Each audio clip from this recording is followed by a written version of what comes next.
Thank you to Clio, Smokeball, and On Task.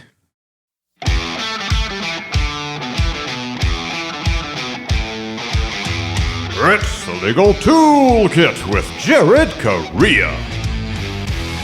With guest Andreas Becker, we play dream podcast music. And then Jared judges all other hosts, past and present, to see who can challenge him for supremacy. But first, your host, Jared Correia. It's the Legal Toolkit podcast. Do I sound like Evan? Or as my friends like to call it, I actually don't have any friends. Anyway, and yes, it's still called the Legal Toolkit podcast, even though I don't own a grinder. And what the fuck is that exactly? Is it like Tinder, but just for carpenters? Like some farmers only shit? These dating sites are getting out of control. I'm your host, Jared Correia. You're stuck with me because Mr. Beast was unavailable. He was too busy giving me food poisoning with the now defunct Mr. Beast burger and pushing these nuts on the American public. I'm the CEO of Red Cave Law Firm Consulting, a business management consulting service for attorneys and bar associations. Find us online at redcavelegal.com. I'm the COO of Gideon Software, which builds chatbots and conversational document assembly tools for law firms. Check out our new e-signature platform at GideonLegal.com. Now, before we get to our interview today about software demos with my homie, Andreas Becker, let's talk about, what the fuck? KPIs? Yeah, let's talk about KPIs. I'm not going to bore you with my whole thesis on analytics because I believe I've done this before on the podcast. Now, I'm a data hound. I'm terrible at math. Always have been. I stopped understanding math effectively when I hit pre-calculus, but I do like numbers and simple statistics. So this has infected baseball and other sports like the Moneyball stuff. Wall Street people use analytics and data and statistics. Manufacturing basically invented lean methodology. Where are lawyers to be found? I don't know. They sure ain't using KPIs. So I've talked before about different KPIs that you can use in your firm. Now I want to break that down into 5 categories. Financial metrics, marketing metrics, performance metrics, DIY KPIs, fun stuff, creating new KPIs, 5 categories, okay? Let's talk about your financial metrics. What numbers should you be looking at in your practice related to your revenue? Number 1, if you get a profit and loss statement, guess what? That gives you some idea of what your profitability is. How much money do you actually make after you pay your overhead? You should be running accounts receivable reports as well. 30, 60, 90 days out. Collection rate, how much money you make on your invoices that you send out. Realization rate, how much money gets written off of those invoices that you don't have any chance to collect. Utilization rate, how much time do you and your staff actually bill or perform work during the workday? All those are great financial metrics that should be table stakes for law firms at this point. And really the utilization rate one is probably the most important because that allows you to run a more efficient law firm, which allows you to take on more work. Pretty easy, right? That's simple math. Takes you less time to do the cases you have, you can take on more cases. Or go on vacation. Fuck it. Yeah, go on vacation. Other financial metrics, average value per case. So you can create revenue projections. Yeah, you should be doing that as 2024 approaches. Case type distribution. Lawyers always get this wrong when I ask them. How many cases do you have in this area? What percentage of your practice does that represent? The guess is always wrong. Revenue per square foot. How much office space do you really need? Payment type distribution. How are people paying you? How do they want to pay you? And if you run billing codes or billing descriptions, you can search those too to see what kind of work you do the most of. So many enjoyable financial metrics. We're going to do this quick, so I hope you're taking notes. No, don't take notes. You can just listen to this again. Marketing metrics, segment 2, cost per lead. Most lawyers are out there doing networking, and they don't affiliate the cost with networking to getting a lead. Client acquisition cost, you've heard that, which is slightly different than cost per lead because what you're looking at there is like, okay, how much does it cost me to actually convert a client? There are steps beyond just getting a lead that potentially costs money and time that you should be looking at. What's your conversion rate in total? And what's your conversion rate of wanted clients, like people that you actually want to work with, right? Segment efficiency. How quickly are you getting through the different phases of a case? In the same way that you would think about how quickly you're getting through the phases of building a car. What could be next and more exciting than this? Now, we've walked through financial metrics, but guess what? I have more for you. Performance metrics. So what kind of performance metrics should you be looking at in your law firm? Well, all those financial metrics and marketing metrics I talk about, guess what? You could apply those firm-wide, or you could apply those to individual performers in the firm.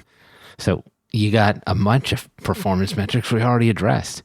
How about proficiency within the firm? It's easier to track how fast someone works, and it's tougher to track the quality of that work. So that's more of a qualitative analysis. So how do you apply some quantitative analysis to that? Well, grade people. Somebody's given you an assignment who's an associate who's not performing at the level you want. Grade 10 random assignments and figure out what grade they have. 1 out of 10, A through F, and then compare that with other associates to get a baseline. Like, what's the performance level you're looking for in the firm, and how can you grow that performance, make it better? We'll talk more about that in a second because that's super interesting. Okay. Category number 4, DIY KPIs, do-it-yourself KPIs. So law firms are different in the sense that, like, they're going to have different KPIs that are useful for specific firms that may not be useful for other firms. So you can use these generic ones I talked about, but you can also create some specific ones that work just for your firm. So let's talk about some of those. If you're a personal injury firm, what about 1 demand letter per week?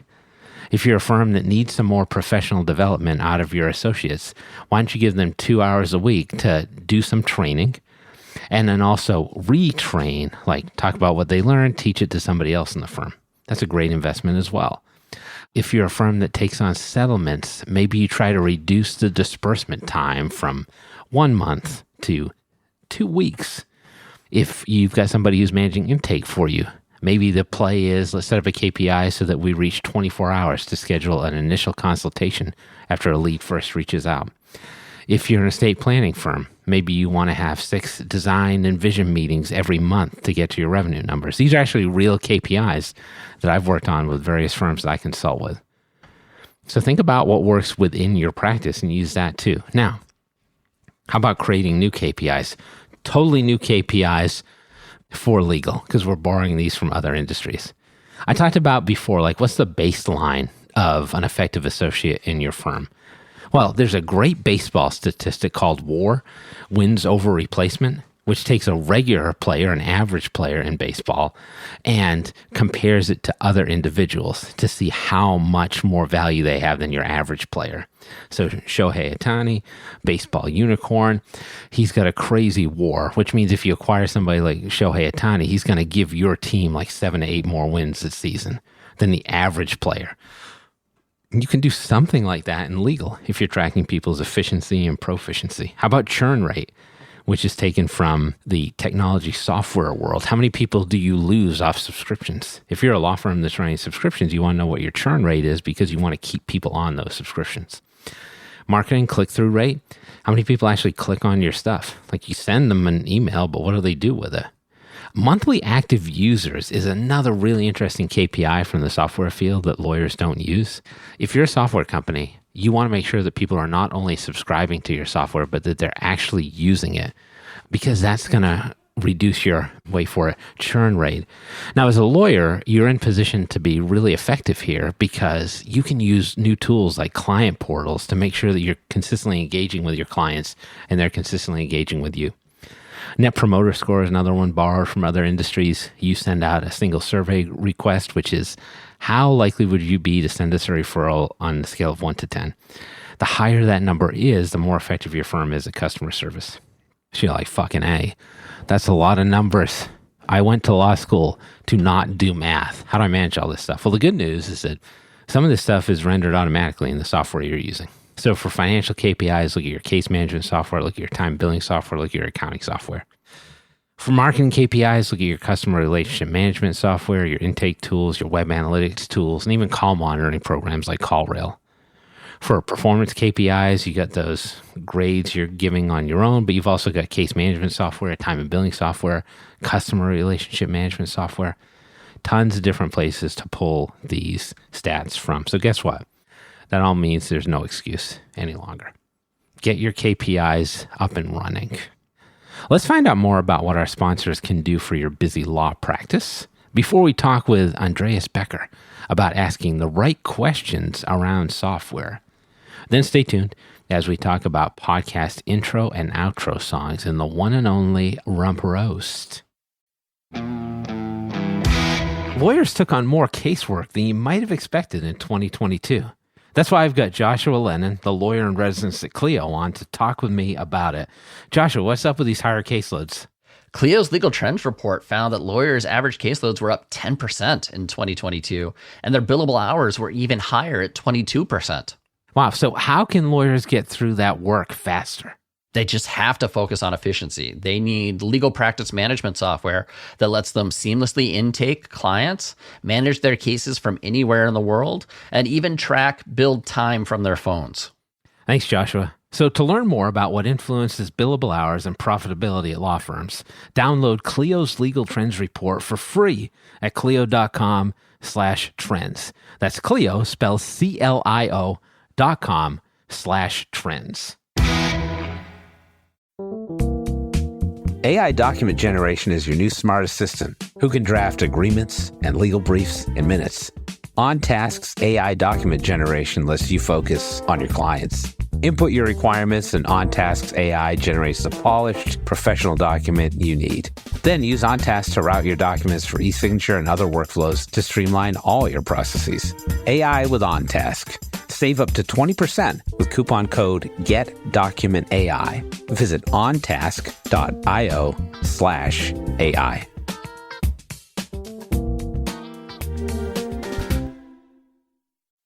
Okay, everybody, let's get to the meat in the middle of this legal podcasting sandwich.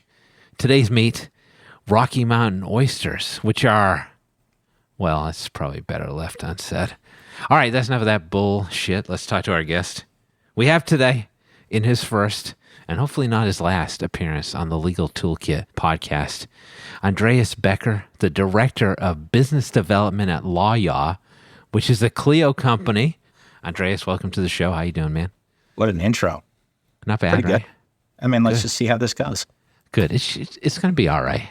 It's going to be at least a 5 of 10 podcast. I feel strongly about that. You just did this Clio thing with LawYaw, right? So talk to me about that. Like, you guys were like a smaller team. You get acquired by a big company. What's that like? Oh, What's that you like? want to go straight in. We don't fuck around here. Yeah. No, Now, it's a this fair is the part question. where you say Clio's been fucking amazing.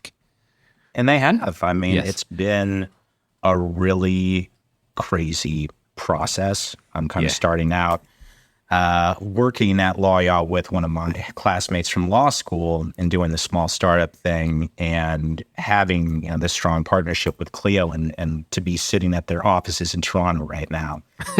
It's been a trip. Yeah. For sure. Right. Adjustment sounds like it's been pretty good, though. Is this a big change? Like, I'd probably liken it to being at like a small Catholic school, not to get religious on you, and then going to like a big university, right? Like, that would be kind of what it was like, I would think. Okay. So this actually works because I went to, parochial school for, good. through Me too. high school and then went to Santa Barbara for undergrad. And that's my first public school experience. I would wow. say that is a Okay. pretty strained analogy, actually. I don't think it quite tracks, but I wanted to give you something. Thank you. I appreciate Yeah, that. yeah, absolutely. So Don't make me look like a total asshole on my own show. No, You're a I good mean, you man. can edit it out. This has been just a huge learning process for, I think, Clio, for ourselves, obviously. You're seeing all sorts of, consolidation in the space in general. Right. And so all of these companies are going through similar ebbs and flows of understanding how to onboard a new team, not just That's a the good new point. team, obviously the new technology, but so much of it is about the people, to be perfectly honest. That's a And great I think point, Clio's done a really good job of that because the challenges are going to be there from a technology standpoint, but making sure that the people feel supported, it's going to be hard. It's not going to be easy, Right. but to exhibit, the support that Clio has is why I'm still here. But they haven't been right, because you can move on if you get to a new company. And like, I feel like Clio hasn't been insanely aggressive about bringing on tons of different software providers. They've been very choosy about who they've added, which is like kudos to you and Tucker. Yeah, they definitely have. And I think it kind of fits their model as well. They're kind of the Salesforce of the legal tech space. Mm-hmm. They're not, we're going to do everything all in one. We're going to, partner with best-in-class point solutions and vendors and, be able to hook up with them and pass data back and forth and integrate really well. And they make, strategic bets. But no, I don't think I think it's a fair classification. They haven't been overly aggressive. And that's a good analogy. Clio is the Salesforce of legal. Okay, so I'm not going to blindside you with anything else. We're done with the blindsiding. Okay. You were talking to me. You said something really interesting to me when we were talking about what to discuss. I thought it was super interesting when you were like, okay, these lawyers, like, they're so aggressive about protecting their time, especially the billable hour attorneys. And then they'll get on a fucking demo for like 30 minutes to 60 minutes, and they won't have any kind of plan, no clue what to ask about, no strategy. Like, why is that? That seems so weird. Yes, these are my words. These are your words. I'll own all this shit. Yeah, I'm happy. Okay, cool. So walk me back down. Talk me down. So I think there's so many attorneys who have it really figured out and come to, any one of these consultations. I don't like doing a demo. I don't need my salespeople to, get on a call just to walk someone through the platform. That is not the point of this. Right. It is, we talk with this many attorneys and these many practice areas. These are the patterns that we see. Help us flesh things out for you. Otherwise, what exactly do you want me to show you? I can show you the general flow. I can send you a video. And I'm not saying don't take demos. I'm not saying that. I'm just saying, like, if you get certain questions from, a good, quote unquote, salesperson, an account executive, they're doing it for a reason. It's all designed to be quick, but to get to the heart of the matter. And if you just want to, if you just want to see the platform, the magic words are, I'm really, really curious about this stuff. I saw this here and here. I don't really know quite yet what I might use it for, but I think I'll have a better idea once I get into the platform. Can I just see it? I mean, if you want to get into the screen share, but you want to talk with someone along the way to kind of get a feel for things, if you're short on time, that's a good way to do it. But there's certain questions that someone's going to ask you that are just calculated to understand, what's the problem we're trying to solve here? Because there's so much software out there and so many things that people are telling you that you need, and not everyone needs sophisticated legal document automation right now. Oh, sure. I mean, anyone can get benefit from it. Right. But I mean, you have to justify the cost and, all the different things. It doesn't make sense for every single practice, or it makes more sense for certain practices than others. And you're always prioritizing different things. So that's what those questions are calibrated to do. Let's prioritize and figure out, is there a problem that we can solve? I think that's a really thoughtful response. So these are questions that you and your sales team are asking of people, right? Yeah. Okay. Yeah. So trying to drive what the problem is. Now, do you get attorneys who are like a hot bench where they're asking you a ton of questions and they want to take a deep dive into the software? Definitely. Okay. I would assume that most of it is hand-holding for you. Would it be fair to say 80% of the people you kind of have to walk through the process because they don't know what they want? Or no, I think that's high. Okay. I think it's changing. Maybe 4 years ago when I was just starting and we were kind of selling different, a different class of what we do now, people generally understood how it worked, but there was more hand-holding. And I think over the years, document automation I'm not going to say it's table stakes, but most people have some familiarity with it. Even if they haven't utilized it, they understand the basic concepts. And that wasn't the case maybe, 3-4 years ago.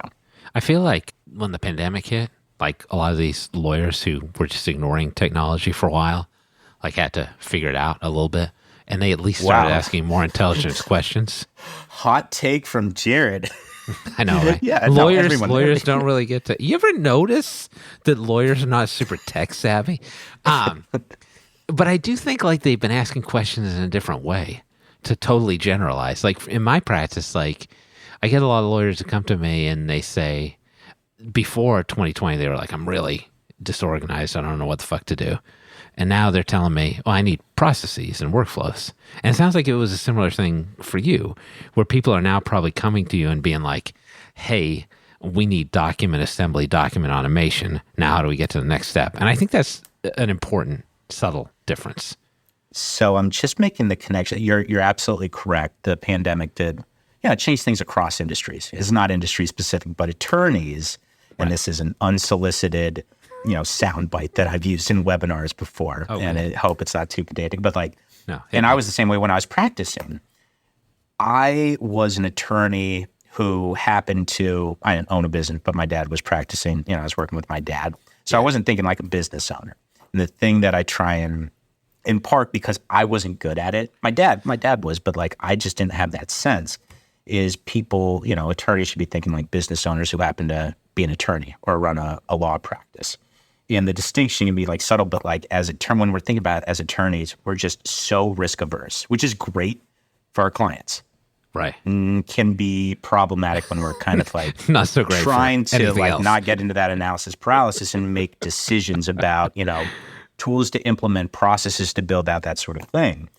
And what's interesting, I'm just making the connection now, is when the pandemic hit, it wasn't that just people were forced to I need a cloud-based tool to do my court forms or, to do document automation so people can work remotely. Now they're thinking about the next disaster. Not disaster, but what's that next thing? I mean, again, we're just doing strained analogies all over the place, but maybe that everyone was hit and now they're asking a different class of questions. That's a good and point. AI has definitely, we get people coming in all the time AI. So what's the AI components? We're just doing the document automation component right now, but those are good. Those are good questions. But it's good that it's, these types of developments are kind of pushing the issue. Well, let me ask you. So you got some people coming in, they're asking questions, they're a hot bench. Sometimes you're guiding people to hey, what problem could we solve for you? And maybe we can, maybe we can't. It is. So what about post-demo? I'm a lawyer.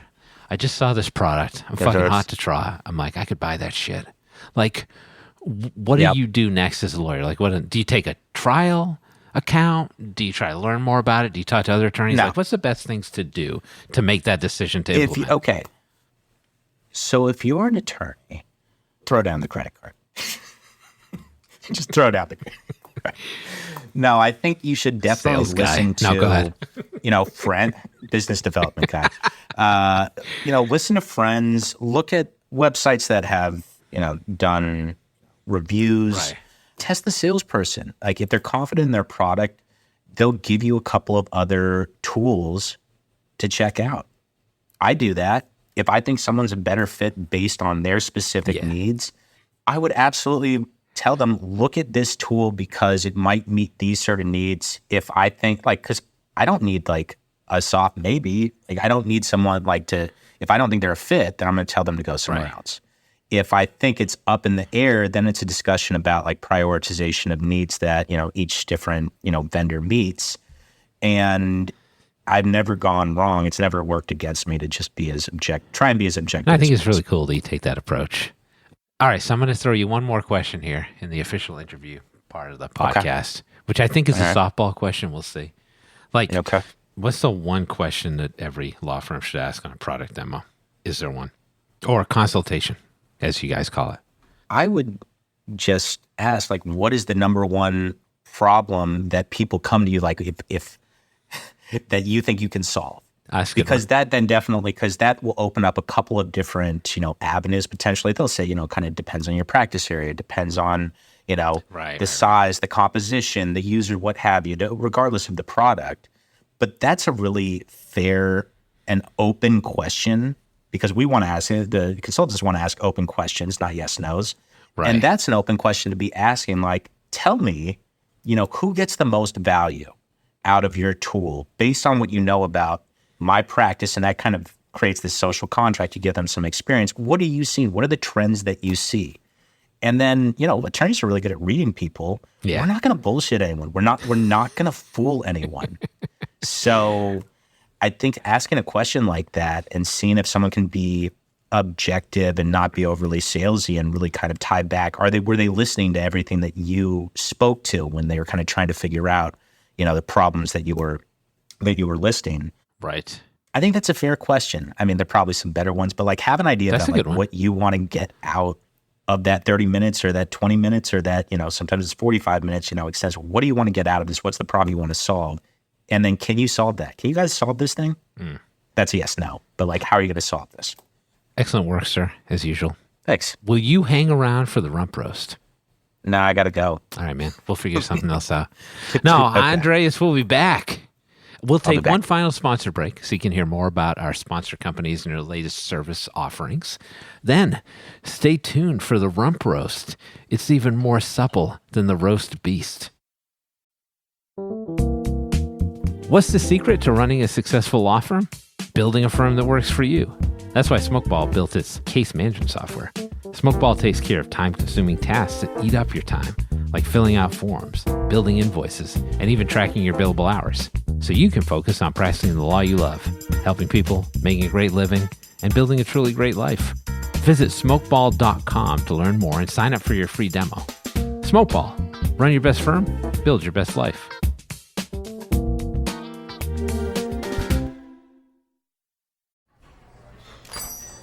Hey, Guy, what's up? Just having some lunch, Conrad. Hey, Guy, do you see that billboard out there? Oh, you mean that guy out there in the gray suit? Yeah, the gray suit guy. There's all those beautiful, rich, leather-bound books in the background. That is exactly the one. That's J.D. McGuffin at Law. He'll fight for you! I bet you he has got so many years of experience. Like decades and decades. And I bet he even went to a law school.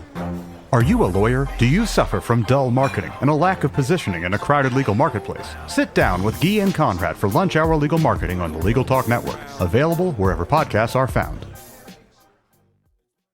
Welcome, friends, to the rear end of the Legal Toolkit. That's right, it's once again the rump roast. It's a grab bag of short-form topics, all of my choosing. Why do I get to pick? Because I'm the host. Well, actually, that's not entirely true this time, because my guy, Andreas, came up with a phenomenal subject for what might end up being the rumpiest of roasts. So, Andreas, we were talking about your podcast that you're planning to launch, right? Oh, yeah. And that's not actually you're going to launch a podcast, but that is not actually in stealth mode. in stealth mode for the podcast. So we were kind of spitballing about intro music, outro music, and we were talking about like, boy, it'd be great to have like whatever song we wanted, but all the really good songs are too expensive because they have royalties attached to them, which is why you hear like generic royalty-free music on our podcast. But I think pretty good generic royalty-free music. So what we're going to do is you and I are going to relay our top intro songs for podcasts. If you could pick whatever song you wanted to without royalties being an issue. And then we're each going to name an outro song. So I have no idea what you picked. You have no idea what I picked. And we're going to be able to comment on this. So being the guest, I would like you to start. So start with your worst and move to your best. The worst of the best, you mean? The worst of the best. So I liked Midnight Rider. Oh. Greg Allman. Oh, yeah. Why? I mean, why not, right? But It's kind of like, why not? But I like how everything kind of comes in. The podcast that I really like, you can kind of trail off once the vocals start. You get a little bit of the vocal, but you get a nice build up in the guitar or whatever. Yes. I got to run. Oh, well, I'm not going to sing. You can But sing. like, You just did. You just sang. Yeah, I know, but I'm not. But I was about to. My voice was about to crack. Like I could like trail off a couple seconds after, and you could kind of maybe hear Midnight Rider at the end, and then we get into it. So I'm always looking for something. Put a lot of thought into my songs in this stealth mode. That is Podcast great. venture. I think we're vibing in the same area here. Well, I'm Because going I to like depart the- pretty soon. Okay. Me too. I like the Greg Allman sound. So my number 4 of 4 is a song by Steve Earle. What's the name of it? Steve Earle's got the song called Feel All Right. I love these like quietly menacing songs where like It's like just chill song, but you know this guy's seen some shit, right? The narrator. But like, But he's going to don't keep it mess around moving with anyway. Jim. Yeah. He's like, I had a couple 8-balls, but I still feel all right. I'm moving forward.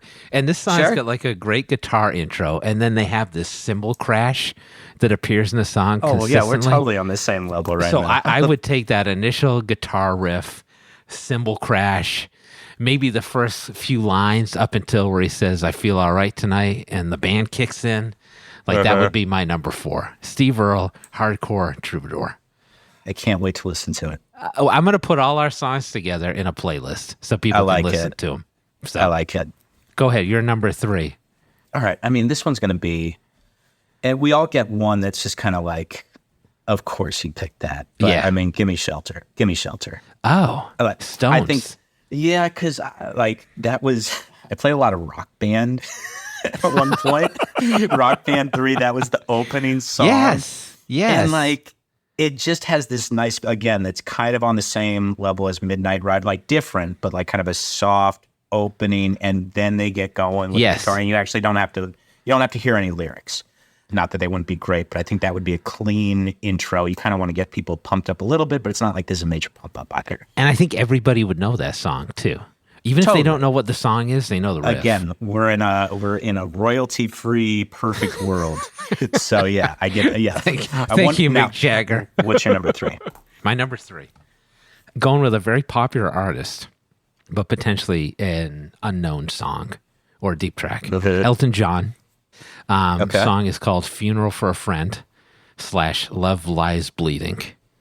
So Okay, I was thinking about some Elton John songs actually. Elton John but- is, I feel like, good for this. So this is off Goodbye Yellow Brick Road. The song Okay. is 11 minutes and 8 seconds long. And if I wanted to be a real asshole, I could just play the whole song before the podcast started. What if that was your outro? That'd be Just amazing. 11-minute outro. So this song, the first part is called Funeral for a Friend. It's like this piano dirge. It's got some guitars in it. But then the second part, Love Lies Bleeding, is like a straight rock and roll song. And right at the 4:52 mark, the two songs transition. I love that you know that. Okay. The guitars kick in. Then it goes quiet. Then the piano solo comes up. Then the cars and the piano come together. It's like this crescendo. It's amazing. That sounds like a good one. I can't wait to listen. Great song if you have not listened to it. All right, number two. Number two for Okay, you. I'm excited. Oh god, that was so hard to decide between 2 and 1. Oh, all right. Build the suspense. But- I like it. Yeah, I think I'm going with Electric Relaxation Oh. by Tribe Called Quest. Oh, An Nice. instrumental. Wow. I don't think we need to get, because I love, Ronnie Foster. You hip with Ronnie Foster? Ronnie Mystic Brew? Foster? Do I know? No, I don't know. Yeah, if it's I know a who that classic is. jazz kind of. I'm not a huge I jazz was guy, super- but I have friends of mine who are really into jazz. That's why I was so into early 90s hip hop. There was so much sampling from my parents listened to a lot of jazz. Oh, and that this makes was sense. my favorite, one of my favorite songs growing up. And it's just got a nice, even keel to the build of the beat. And the drop is perfect. And I've just thought about welcome everyone to the, whatever the title of my podcast is with Andreas Becker, to that song. Oh, I need to work on it. That's a good pick. I hope your number one is "Hit 'Em Up" by Tupac, but we'll get there. Oh, man. No, that's my outro. All right, I see we've reached the rap section of the podcast because I also have a rap song for my number 2. That is "Damn It Feels Good to Be a Gangsta" by Ghetto Boys. Oh, that was a cool. It's a great pick. That's a great Same pick. reason for your super chill, laid That's a back. great. Now I'm rethinking my outro. Now that you brought Ghetto Boys into this, that's a great pick. That's the pick of the rump roast so far. Oh, good. All right, yeah, we can Damn. pick a best pick after this. We'll see. Pretty Maybe good. it's that one. I don't know, but that was also an Office Space. Great movie. Yeah, So yeah. All right, now, big time number 1. This is. I know I said Electric Relaxation is like one of my. I don't know if I said it was my favorite, but the Far Side Runnin'. Back in the day, the instrumental again, but also like I kind of like the Can't Keep Running Away. I wouldn't do the instrumental. I'd keep it Can't Keep Running Away because it kind of speaks to me. Yes. It's like Yeah. if you want to like, if I did a podcast, like I want to be about like, okay, how do you find, that area of legal that you would really want, that speaks to you. that works for you. I like that. I'm getting too deep into it, but I also like the Stan Getz sample. I think you can't go wrong with it. All right. So my number one is like, I don't know, it's a really famous song, but I think it works for a podcast. So Buffalo Springfield, For What It's Worth. Okay. So here's why I like it. The music in the song is like pretty varied and interesting. Like they got the hand claps, they got the bass line, they got that short guitar solo near the end. They got that pinging sound that sounds like dripping water. I love that. Yeah.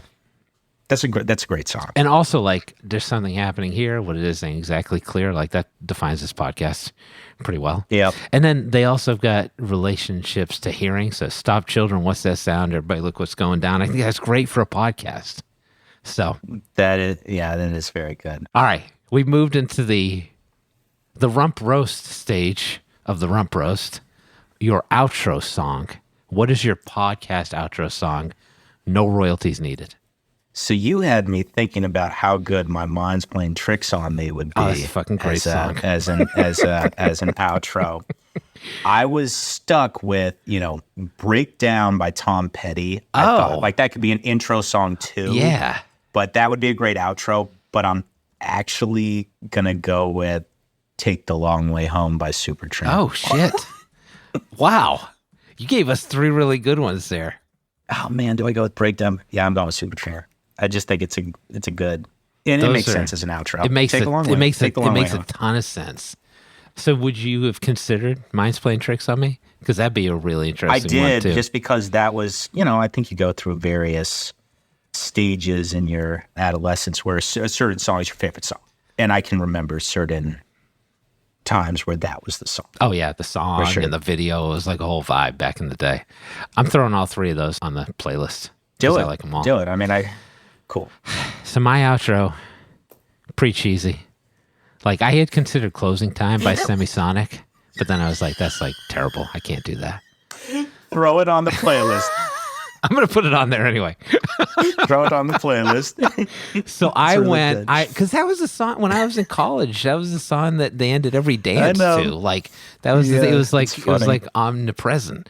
Yep.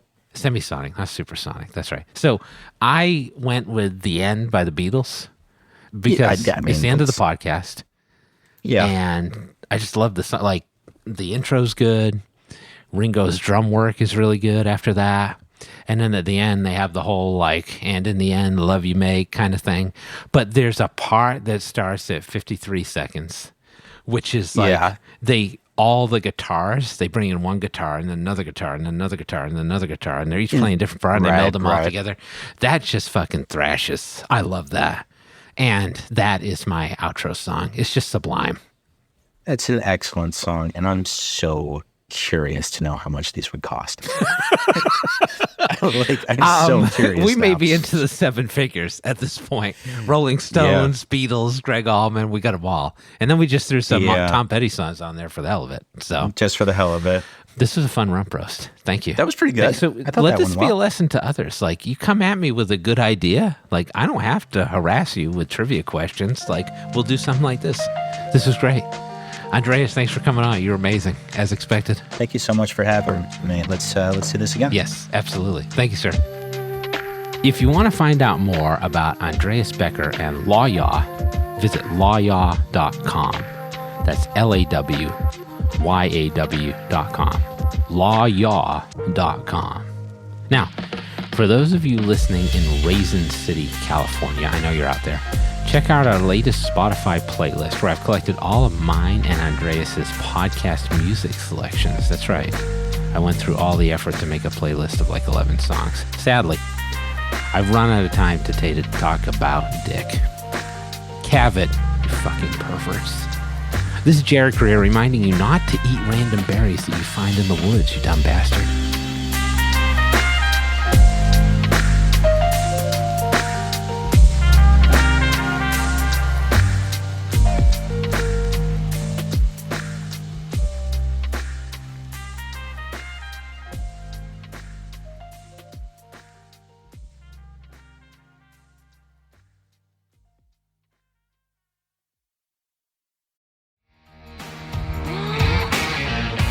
Are you looking for a podcast that was created for new solos? Then join me, Adriana Linares, each month on the New Solo podcast. We talk to lawyers who have built their own successful practices and share their insights to help you grow yours. You can find New Solo on the Legal Talk Network or anywhere you get your podcasts.